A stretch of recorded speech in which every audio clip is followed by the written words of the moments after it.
রাড়া mutton খাবো বলে মনে হয়েছে লোভ। ঝুড়ি ভর্তি আলু পড়ে তার মনে আবার ক্ষোভ। কি যে করি ভেবে না পাই, রান্না করতে হবে। মনের ইচ্ছে আর বাড়তি জিনিস চলো মেলাই তবে। পড়ে থাকা আলুগুলোকে আজ রান্না করতেই হবে। মাথায় এলো নতুন ফন্দি, মাংসের কিমা আনি তবে। রাড়া মাটন নাই বা হলো, নতুন কিছু চাই। মাটনকে আজ আলু দিয়ে রিপ্লেস করব ভাই। আলুর দমে গ্রেভি যদি মাংসের কিমা দিয়ে হয়, খারাপ রান্নার কোনো রকম থাকবে না আর ভয়। আলুগুলোকে সেদ্ধ করে ভেজে নিতে হবে। পেঁয়াজ, রসুন, লঙ্কা, মশলা দিয়ে জমিয়ে রাঁধি তবে। ভালো করে রসিয়ে কষিয়ে রান্না যখন শেষ, উপর থেকে ঘি আর কাঁচা লঙ্কার গন্ধ লাগে বেশ। চলো তাহলে শুরু করি খাবার আয়োজন। আলুর দম যেমনই হোক, সাথে লুচি প্রয়োজন। এই আলুর দম যদি খাও একবার তোমরা, দেখবে কারোর মুখ আর হবে না তো গোমড়া।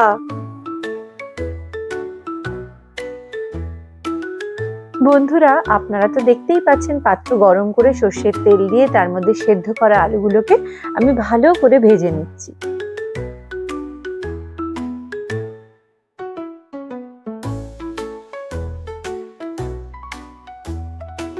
আলুগুলো খুব ভালো গোল্ডেন ব্রাউন ভাজা হয়ে গেলে আমরা আলুগুলোকে তুলে নেব।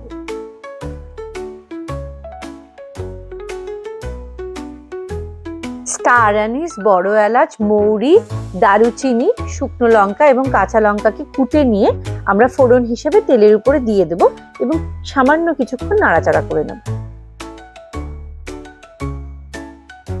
এবার কেটে রাখা টমেটো কুচিগুলো দিয়ে ভালো করে ভেজে নেব। টমেটো নরম হয়ে গেলে ঝিরিঝিরি করে কেটে রাখা পেঁয়াজগুলো আমরা দিয়ে দেব।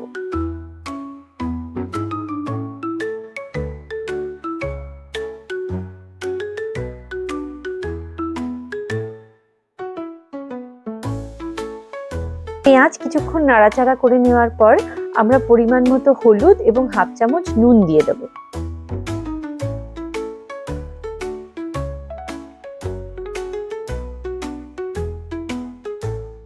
এরপরে আমরা কিছুক্ষণ ঢাকা দিয়ে পেঁয়াজটা সেদ্ধ হতে সময় দেব।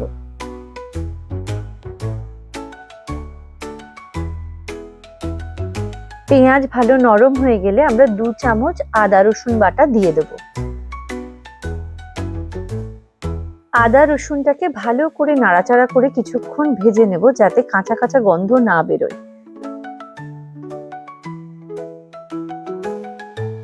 এইবারে আমরা 2 চামচ ধনে গুঁড়ো দিয়ে দেব।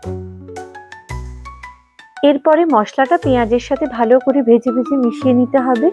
যেহেতু আমি এখানে গুঁড়ো মশলা দিয়েছি, তাই জন্য আমি অল্প পরিমাণ জল দিয়ে দিচ্ছি। এইবার আমরা মাংসের কিমা বা মিন্সড মিটটা দিয়ে দেব। আমি আজকে 1 কিলো আলুর সঙ্গে প্রায় 500 গ্রাম কিমা নিয়ে নিয়েছি। ভালো করে কিমাটাকে মশলার সাথে মিশিয়ে নিতে হবে। কিমাটা ভালো করে ভাজা ভাজা মতো হয়ে গেলে আমরা একটা সেদ্ধ করা আলুকে ভালো করে ম্যাশ করে বা চটকে এর মধ্যে দিয়ে দেবো, তাহলে গ্রেভিটার একটা সুন্দর টেক্সচার আসবে। এরপরে আমরা 2 চামচ মতো ছোলার ছাতু দিয়ে দেব। এই ছোলার ছাতু দেওয়ার জন্য খুব গ্রেভির টেক্সচারটা খুব ভালো হবে।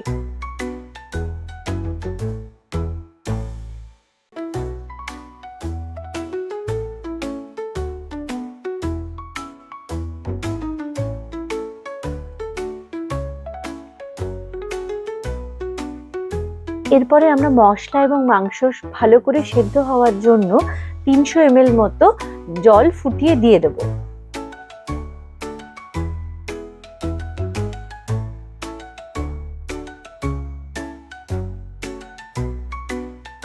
এইবারে সেদ্ধ করে ভেজে রাখা আলুগুলো আমরা দিয়ে দেব। এইবারে কিছুক্ষণের জন্য ঢাকা দিয়ে আমরা আলুর দম ভালো করে সেদ্ধ হতে দেব। 5-7 মিনিট সেদ্ধ হয়ে যাওয়ার পরে আমরা ঢাকনা খুলে দেখব। 5-7 মিনিট হয়ে গেছে, আমরা দেখছি আলুর দমটা কিন্তু বেশ তৈরি হয়ে গেছে। এই সময় আমরা হাফ চামচ নুন বা আপনাদের পছন্দ মতো নুন দিতে পারেন, আর গরম মশলার গুঁড়ো আর ঘি দিয়ে দিচ্ছি।